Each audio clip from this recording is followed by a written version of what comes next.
All right, here's a fun little tip we can do with the delay block as well as some of the foot switch settings on the AX8. So what I've got at the moment is a delay block where I've got a control switch attached to the time, feedback, and mix control. So by right-clicking in AX8 Edit, we can bring up a control switch on any of this. So I've got control switch 2 assigned to the mix, to the feedback, and also to the delay time.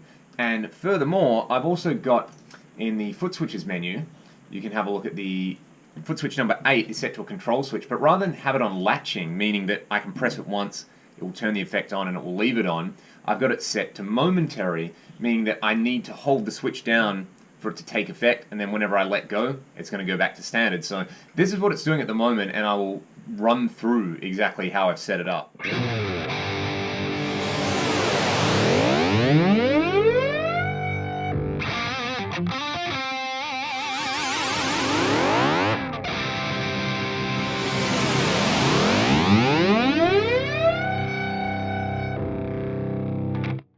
Which sounds pretty wild. It's kind of got that, like, you know, tape speed up kind of thing, or on an analog delay when you grab the knob and you turn the time or something like that. So all I've done, like I said before, is I've attached a control switch here to the mix control so that when I press the momentary switch down, you can see there, it raises all the way up, and I've just set that max to be at 41%. Now, I've also applied some damping there, so basically it takes, in this case, what, 380 odd milliseconds to ramp up to the maximum volume, which essentially gives it that swell effect, which is pretty cool. Furthermore, with the feedback, I'm setting the feedback to go from 0 to 100, and I don't have any damping. Well, I've got 10 milliseconds there, so I basically want this to turn on and be like 100% feedback. Whatever I play into it is going to get sent through that kind of a washing machine kind of sound. And then on the time, you can see that the minimum time, which minimum really means when the momentary switch is off, I've got it about 400 milliseconds, and then the maximum time I've set at 1 millisecond. So when the effect is on, it is going to decrease from 418 milliseconds down to 1 millisecond. We can change this fairly easily as well for different effects, you know. Go low on these, but if I sort of increase this maximum delay time, it's going to sound like this.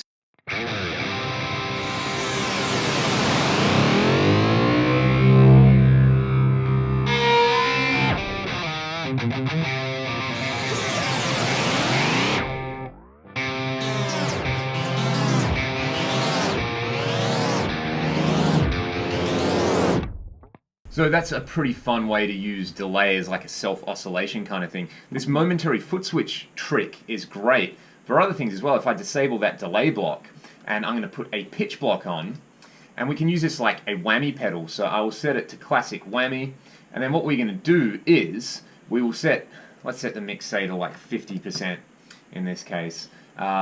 Pitch track I'll leave on poly, and let's make it 1 octave mode up. What I'm going to do now is right click, and I'm going to set the source to control switch number 2, which is pretty cool. So essentially I'm going to leave the effect on all the time, so that when it is on and I'm not pressing the momentary switch, we should have no effect. Have a listen.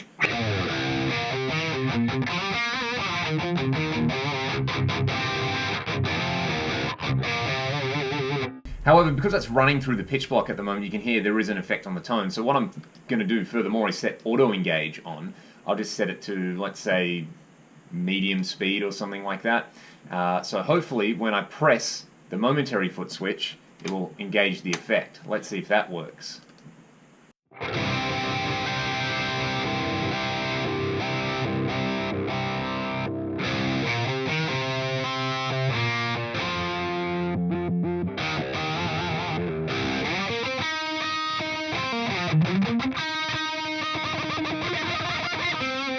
And again, we can play around with the dampening control to change the amount of time it takes to ramp up. Say if we go with 500 milliseconds, that will take half a second for the effect to go all the way up, and it gives you like a cool kind of slide effect. There we go, say something like this.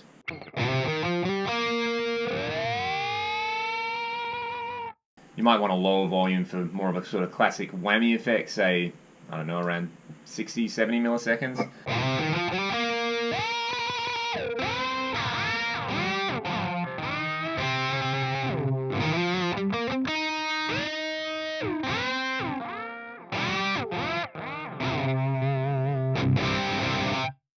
So that's just two examples of what you can do with momentary control on the foot switches. Obviously, another one would be for doing volume swells, which is pretty cool.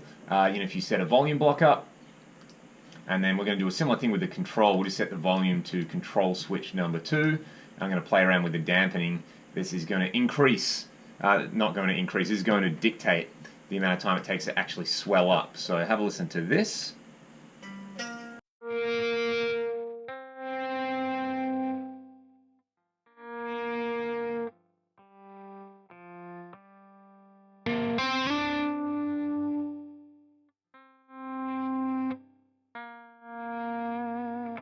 And you could combine this, say, with the delay trick we had before, and that will sound absolutely, absolutely crazy, I think.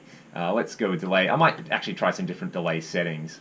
Let's just do this where we won't play around with the time, but we will increase the feedback, but nowhere near as much. It'll just increase the feedback, say, from basically, let's go like 10% to say like 60%.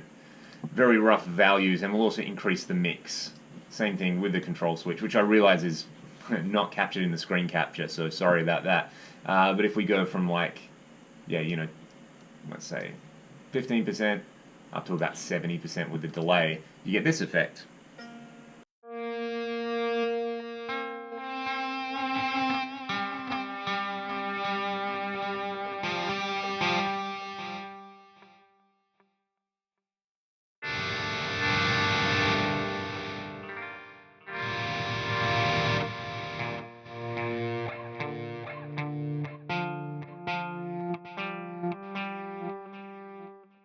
And finally, what I might add there is some dampening there, just so that isn't as sudden. Again, this damping factor is awesome. I really, really like it.